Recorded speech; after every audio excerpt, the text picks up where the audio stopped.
Ladies and gentlemen, good evening and welcome back to our YouTube channel once again. And it is my hope and prayer that this video is actually going to find you guys in good health. Personally, I am fine. Kisumu is also fantastic. And maybe you could also let me know where you are watching the video from.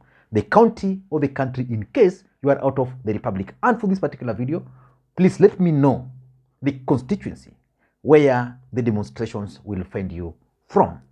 Ladies and gentlemen, who is behind the trending video of Mungiki youths taking off, being given pangas and 1,000 Kenya shillings?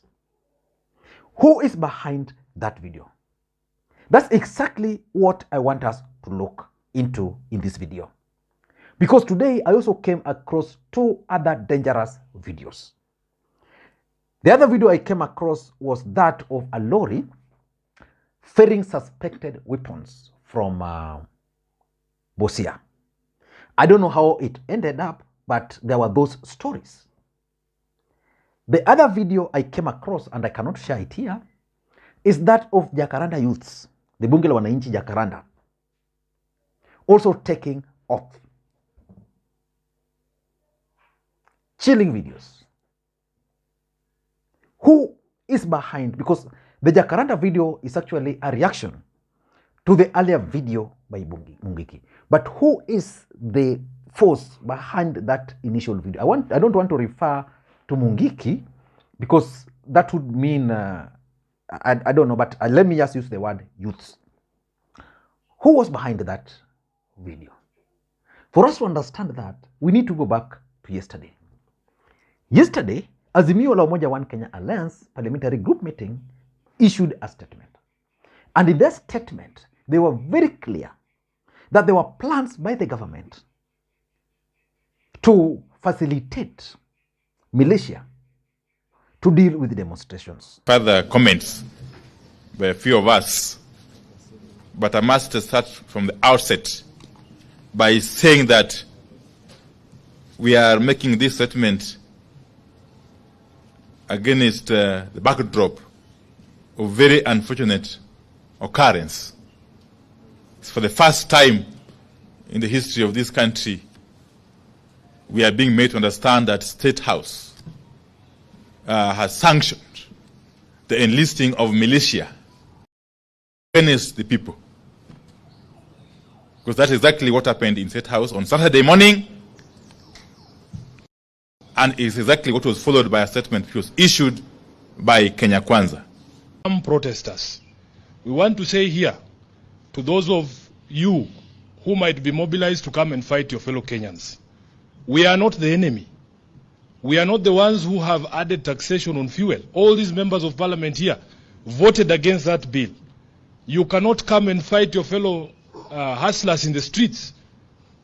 You cannot come from Madare and think that you are better than the person who comes from Kasarani.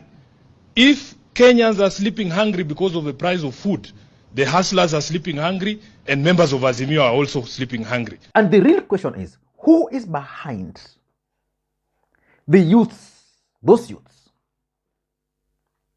Because for me, I don't understand how a government can resort, if that's true, to such kind of means.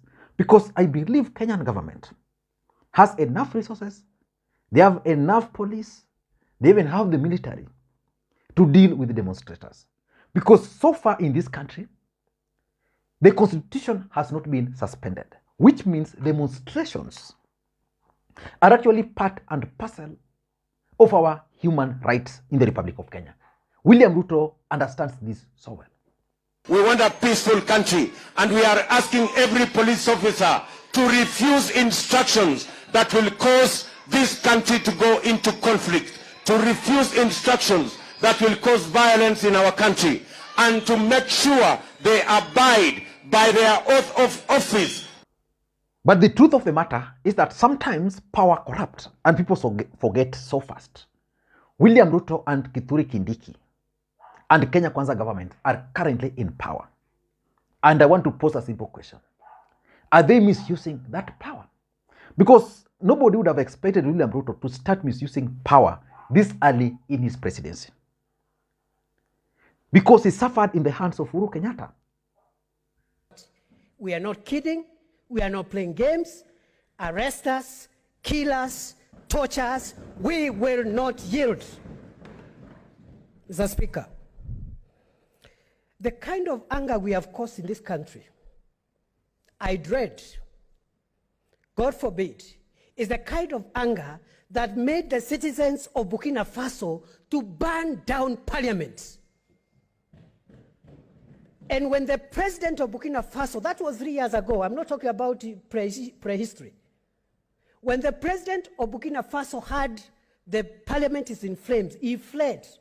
His name is Blaise Compaoré. And that's how he was voted out of office, by fire. Mr. Speaker, by fire, by force. But let us focus on the subject matter, the issue of those youths. For us to understand the details about those youths, let us go to some post which Dennis Itumbi made some 3 days ago. In that post, this is what Dennis Itumbi posted. Dear Mandamano Chief Sponsor, I am writing to book an appointment at your home on Wednesday. I will be accompanied by only 2,848 people in each of the places you are likely to be: Nairobi, Kiambu, Nakuru, Mombasa, Muthaiga, Transmara. The agenda is to discuss how to make Mandamano more effective. I am sure that is close to your heart. Please note that we will have tea. Please note that we will have tea, uji at home. Do not worry about breakfast cost. We are interested in the content and the passion of our discussion. Please, dear sponsor, tell mom we will take the least possible time. I suggest 5:45 a.m. or do you prefer 6:18 a.m. Asante, tuonane Wednesday asubuhi. That is Dennis Itumbi. You know, you cannot just, Dennis Itumbi cannot just post this kind of stuff. And if you've been following Kenya Kwanza, the statement by Ndindi Nyoro, the statement by Rigathi Gachagua, Kimani Ichung'wah, you can easily draw your conclusion on who is behind these youths. And when Dennis Itumbi made that post, a gentleman by the name Samuel Mundia shared it on his Facebook page. You know, Mundia is a friend of mine, Samuel Mundia. And I just shared the photo of that Dennis Itumbi, that this is the author of the letter. And Samuel Mundia posted something that, tupatane kwa ground. I know why I'm bringing you the name of Mundia. And yesterday, so just hold on, pale kwa Mundia. And yesterday, Bishop Margaret Wanjiru addressed a press conference. And during that press conference, Bishop Margaret Wanjiru warned Raila Amolo Odinga. Take a back step, stop the demonstrations, otherwise we will ask the heavens to judge in this country. Yes. That's not a small thing and it's not a joke. And please, don't say we threatened you. It's not a threat, it's a promise. And today, a group of youths calling themselves businessmen from Nairobi issued a statement that tomorrow they will invade Margaret Kenyatta's home in Muthaiga. I watched that statement when they were reading it, but I spotted a gentleman I know, Samuel Mundia, and that's why I asked you to keep that name.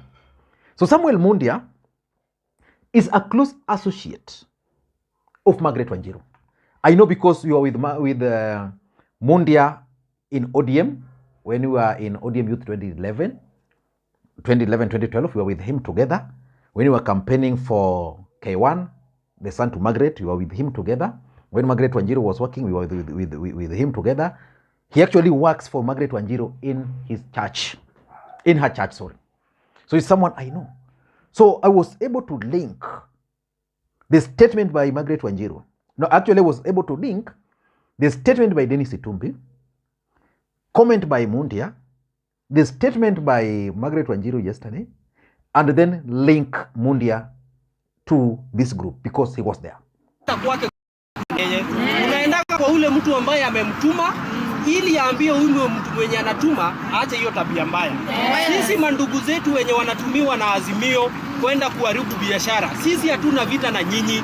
Tunajua economy ni mbaya na hamuna pesa ya kununua unga, lakini pia tunataka kuambia that is not the right way ya kutafuta unga. Sio lazima ati wewe kutafuta unga lazima maisha yangu ikuwe ngumu.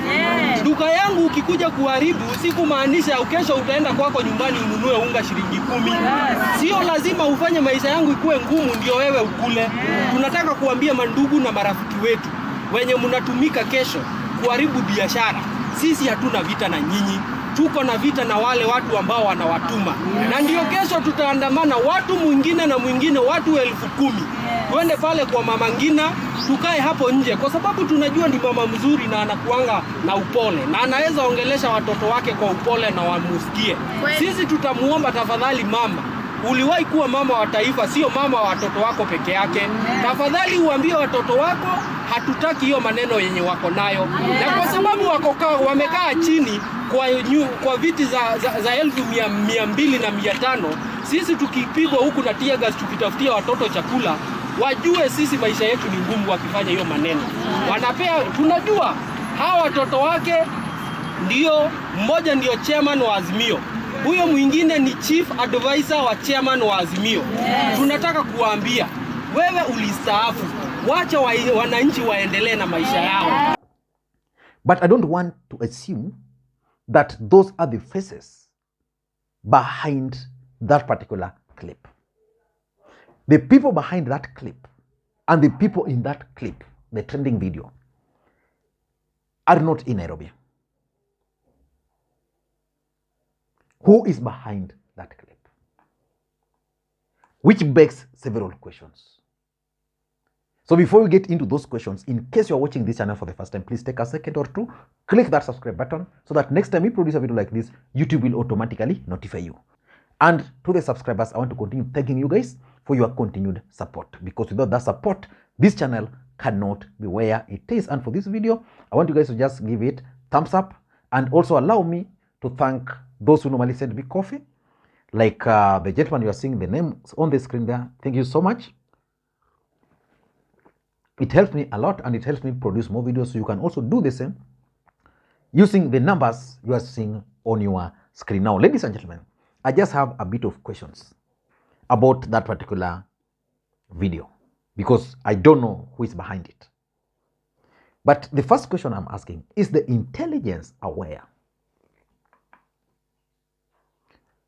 I expect the Kenyan intelligence, which has been one of the best in the region, to be able to know that this group of people, because they were many, they were large, that this group of people were in this particular place. A video was recorded. The first person who posted this video is this guy, and they should be able to know. At least they should be able to know. That's when, as a Kenyan, I'll feel safe that at least something took place in some hidden place and our intelligence system knew about it. You see, like the one in Jacaranda, that one happened broad daylight. So it's known. The faces are there. So if you want to go and arrest them, you can easily just go and arrest them. But who were those people? Was the intelligence aware? Number two, who posted the first video? How did he got it? And what was the objective of posting that video online? What was the objective? Was the objective to scare supporters of Azimio or the demonstrators so that, you see that video, then you don't turn out? Or was it just a coded message for Raila Odinga and Azimio brigades that you get out tomorrow, this is what you'll meet? Remember, the group which will be going to Margaret Kenyatta's home, the Mundia group, were very clear that they'll be accompanied by the police, vindicating what Azimio stated. And normally I always tell you, don't take Dennis Itumbi's post for granted. Whatever the guy posts is basically what the state wants you to know. Yesterday, there was allegation that Raila Odinga was in Mombasa, while Raila Odinga was not in Mombasa, to meet with Luo community. I don't know how Raila Odinga can go to Mombasa and meet Luo community in some excluded place. You know, so today, Kindiki and Mochogu have released a statement, and in that statement, they have asked schools in Nairobi and Mombasa to close. So you understand where Dennis Itumbi's tweet was coming from. The other question which I want to ask, are there plans by the government to arrest the planners and the organizers of those youths?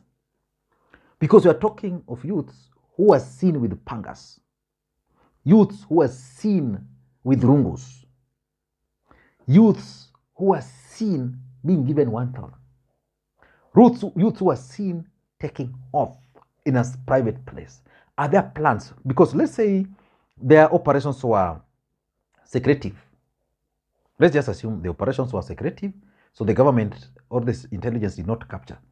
But now that the videos are out, are there plans to arrest them or to just thwart their moves? So for me, I only have those questions. But let me tell you something which is going to happen. In case the government and the opposition will not agree, and then they decide to let Kenyans fight, UDA supporters in Nyanza will have nowhere to hide their face. They'll be a laughing stock.